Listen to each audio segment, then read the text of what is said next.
technology. It's advancing faster and taking less time to be widely adopted than ever before.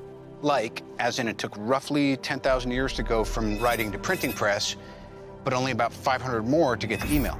Now it seems we're at the dawn of a new age, the age of AI, artificial intelligence.